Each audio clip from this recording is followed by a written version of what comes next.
flavor, Prime Energy Dream Pop, the flavor that'll make you cream in your dream. It's a really fun game that makes you money. A fun game that earns you money? How much did you guys make from CryptoZoo? I lost around $50,000 in CryptoZoo. I lost $40,000. I lost around 15,000 US dollars. I lost $25,000. $120,000. $500,000 Australian, which is $500,000. In 2023, Prime was everywhere. The drink was pulling in over $1.2 billion in sales, flying off shelves faster than stores could restock. Parents were literally scrapping in grocery aisles like it was some wild UFC versus WWE crossover. Barcelona sponsorships, flashy ads. It looked like Logan Paul and KSI had built the next Gatorade empire. But just a couple years later, everything crashed. Sales didn't just dip, they collapsed by over 90%. Bottles started piling up, left to rot on clearance shelves for less than $1. This morning, New York Senator Chuck Schumer is calling on the FDA to investigate the energy drink Prime, which he says is being marketed to children and contains the caffeine equivalent of 6 cans of Coca-Cola. That billion-dollar dream? Now seen as a flop buried under scandals, lawsuits, health warnings, and plain old greed. When Prime first launched in January 2022, it was a cultural earthquake. Two former boxing rivals, Logan Paul and KSI, joining forces to drop a hydration drink, the internet went crazy. Logan's announcement video racked up 8 million views overnight. What is that flavour you got there? Tropical punch, it says. Oh, Jesus. Loosely. You've just come from the Maldives. No, How tropical it's like that? swallowing perfume. What is that? Kids were waking up at 5 a.m. just to camp outside corner stores. People were flipping bottles online for anywhere between $100 to $1,000, all for a single drink. Prime had become the supreme of sports drinks. In the UK, it was total chaos. Every restock vanished in minutes. Shops had to bring in security guards, and there were grown adults wrestling with teens for that last bottle of blue raspberry. By the end of year one, Prime had already banked $250 million. Then, just a year later, it exploded into a mind-blowing $1.2 billion, becoming one of the fastest-growing drinks in history. Prime wasn't just another YouTuber side hustle or some random energy drink. It was the biggest creator brand in history. The rise was so wild, so fast, that nobody even noticed the cracks forming underneath. Just as Prime was peaking, Logan Paul's past came back like a horror movie jump scare. Lunchly versus Lunchables. With Lunchly, you get double the amount of liquid. Prime has no sugar added, more electrolytes, and more B vitamins. Crunch Bar. Whoa. Feastables Crunch Yeah! Bar. Our pizza uses real cheese. Theirs, as it says on their box, is mozzarella pasteurized prepared cheese product. They can't even call it real cheese. Ooh. We're also 30 less calories, 3 less grams of fat, and 8 less grams of sugar. Out of nowhere, CoffeeZilla dropped a 3-part expose on CryptoZoo, Logan's failed NFT project that pulled in millions from investors and delivered absolutely nothing. That investigation blew everything wide open.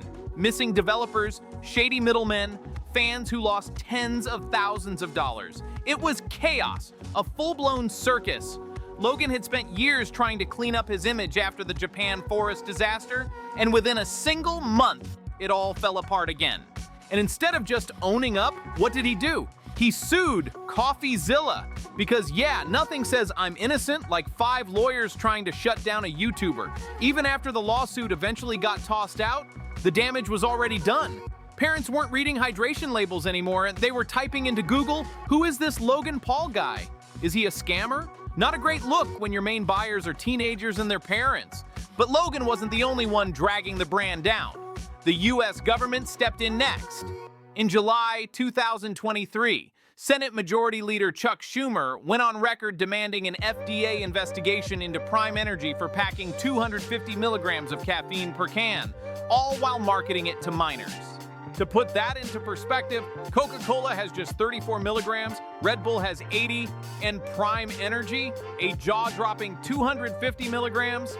Yet the commercials were full of kids, influencers, and gamers hyped up and sipping it like water, with barely an adult in sight. It was like watching a caffeine grenade get tossed into the hands of kids, and the whole internet saw it explode. Schumer came swinging hard, accusing Prime of fake health claims, influencer-fueled marketing aimed straight at kids and hiding crazy caffeine levels without proper warnings. The backlash hit instantly. Parents were panicking, teachers were furious, and schools started treating Prime like it was illegal contraband.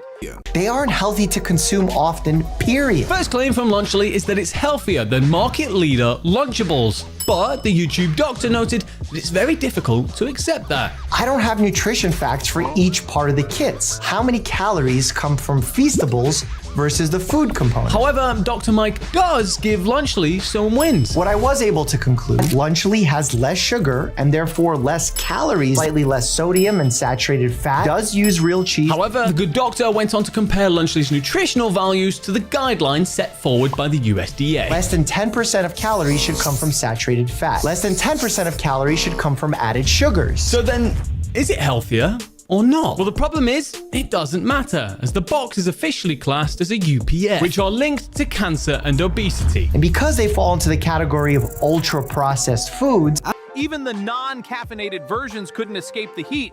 They got roasted too.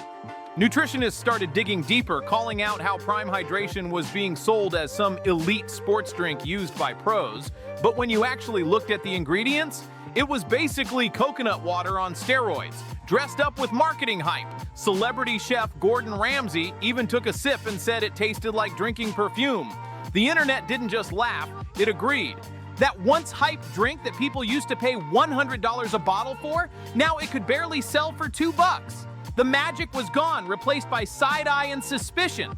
And once the health concerns went viral, things got worse fast. Schools across the world started banning Prime completely. Australia banned it. The UK banned it. Even schools in the US joined in. Teachers were tired of kids walking into class with 200 milligrams of caffeine in their system, twitching like they just fought off a ghost in the bathroom. Prime went from being the cool drink everyone wanted to the drink you could literally get suspended for bringing to school. And in a desperate move to clean up their image, Logan Paul and KSI tried to pivot, teaming up with Mr. Beast to launch Lunchly, a Lunchables-style product made for kids. It was a clear sign they were scrambling to escape the mess that Prime had become. The Lunchly kits were supposed to be the next big move. Prime's getting sued like crazy. The Prime bottles, they sponsor Kevin Durant, the basketball player. And because Kevin Durant is on the Olympic basketball team, the NBA guys actually go to the Olympics. Yeah, right. So they thought, okay, we paid sponsorship money to Kevin Durant, and he's on the Olympic team. So now we're gonna put out Prime bottles with Kevin Durant, and all the Olympic rings and everything. And the International Olympic Committee is suing Prime because, like, whoa, you've got your bottles with our Olympic logos, like, that's super not okay, because the Olympics, they need a ton of money for all the uniforms and everything, and it all comes from, you gotta pay to put the Olympic logos on stuff.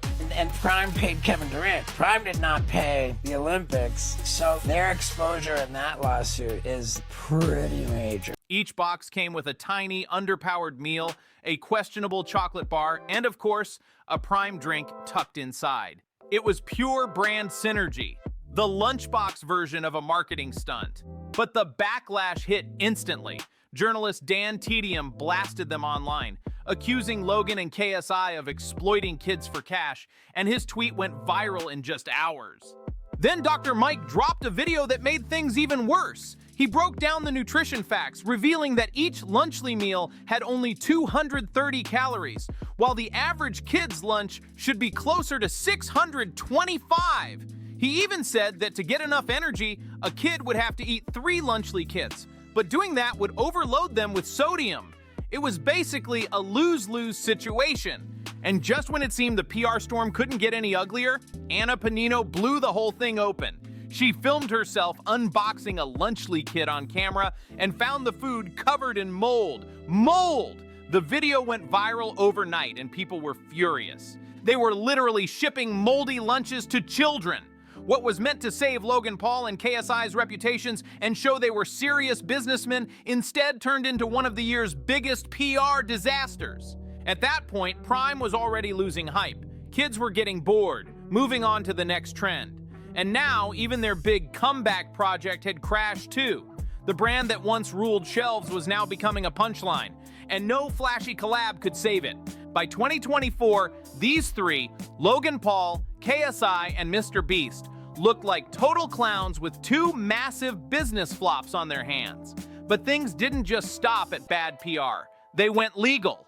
A class action lawsuit dropped like a bomb, revealing that Prime's grape flavor allegedly contained over 3 times the recommended lifetime limit of forever chemicals.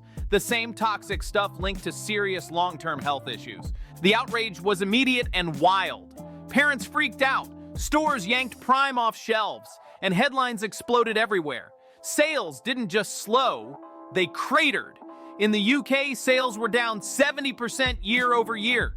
Revenue fell from $12 million to just $3.3 million, and overall profits dropped a shocking 92%. In the US, things weren't much better. Sales tanked 40% in just the first half of 2024.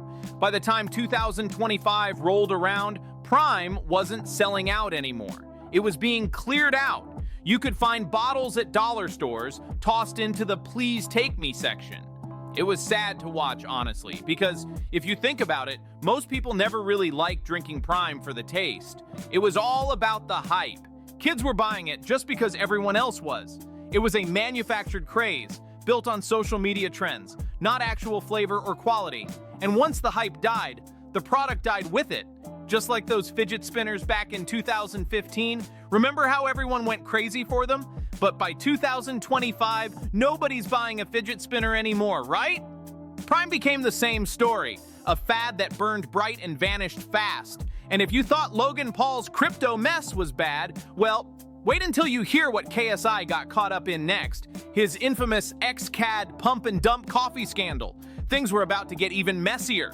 Then boom, CoffeeZilla came back with another bombshell, this time aimed straight at KSI. The receipts were brutal. He had hyped up the XCAD crypto project, telling fans he was holding strong. But behind the scenes, he allegedly dumped $850,000 worth of the coin right after tweeting about how excited he was. The timing was so shady, his wallet started unloading tokens like the IRS was on his tail. Fans felt totally betrayed. KSI's good guy image evaporated overnight. Suddenly, the two founders of Prime looked like crypto scammers pushing a kid's drink while signing multi-billion-dollar brand deals. Even though the scams weren't directly tied to Prime, that didn't matter anymore. Public trust was gone. And when your audience doesn't believe in you, it's game over. But just when it seemed things couldn't spiral any lower, they did. Prime got slammed with even more lawsuits, this time from inside their own supply chain. In late 2024, one of Prime's key manufacturing partners filed a massive lawsuit, accusing the company of unpaid bills, shady business practices, and breaking major purchase agreements. The partner? Refresco, one of the biggest beverage bottlers in the entire world. Refresco sued Prime's parent company for a jaw-dropping $68 million, claiming Prime bailed on a massive 3-year bottling deal as soon as the hype faded. According to the lawsuit, Prime had agreed to buy a minimum of 18.5 million cases per year, and even convinced Refresco to invest in new custom lines and equipment just to make Prime's flashy bottles. So when Prime suddenly backed out, it wasn't just bad business. It was a corporate betrayal, the kind that sends shockwaves through the entire industry. The empire that once looked unstoppable was now collapsing from every direction. Fans, lawsuits, partners, all turning their backs at once. Prime's downfall just kept snowballing. After Refresco sued them, reports claimed the company straight up failed to follow through on the massive deal they'd pushed so hard for. In plain English, Prime told Refresco, "Gear up, we're gonna be huge." But once sales tanked, they allegedly ghosted on the contract, leaving the bottlers stuck with millions in sunk costs and unused production lines. And it didn't stop there. Refresco wasn't the only one furious. Other vendors and suppliers also started coming forward, filing complaints and chasing unpaid invoices, claiming Prime had left a trail of debt as their growth stalled and cash flow dried up. The empire was cracking from the inside. But then came the most embarrassing hit yet, from the Olympics. In July 2024, the U.S. Olympic and Paralympic Committee hit Prime Hydration with a trademark infringement lawsuit, accusing them of illegally using protected words like Olympic, Olympian, Team USA, and going for gold in a Kevin Durant collab flavor and online promo without permission. Here's the kicker. Coca-Cola already pays millions to be the exclusive Olympic beverage sponsor. So when Prime started throwing those terms around, it looked like they were pretending to be the official Team USA drink, a major no-go. The lawsuit basically claimed Prime tried to leech off Olympic branding, confusing customers and stepping directly on Coke's turf.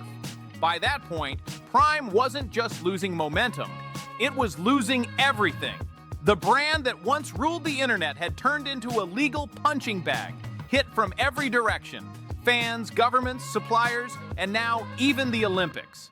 And let's be real, Prime didn't crash just because the hype faded. That definitely played a role. But the real reason? Logan Paul and KSI sabotaged their own empire. They could have built a long-term legacy, but instead they misled customers, marketed risky products to kids, faced government investigations, shipped moldy lunches, got exposed for crypto schemes, and worst of all, never took accountability for any of it. By the end, Prime wasn't just a failed drink, it was a warning shot to every influencer who thought hype alone could build a lasting brand. Prime could have been a decade-long success story, a global powerhouse that changed the game for creator brands. But instead, it became one of the fastest collapses in modern business, a million-dollar empire destroyed by the same two people who built it.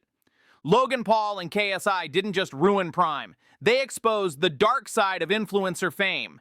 They showed the world that you can't build a lasting brand on hype, controversy, and half-truths. Because no matter how big the buzz or how flashy the marketing, once the lies start stacking up, the whole thing comes crashing down. Prime wasn't just a failed drink, it became a cautionary tale, proving that hype fades, scandals stick, and greed always finds a way to destroy the empire.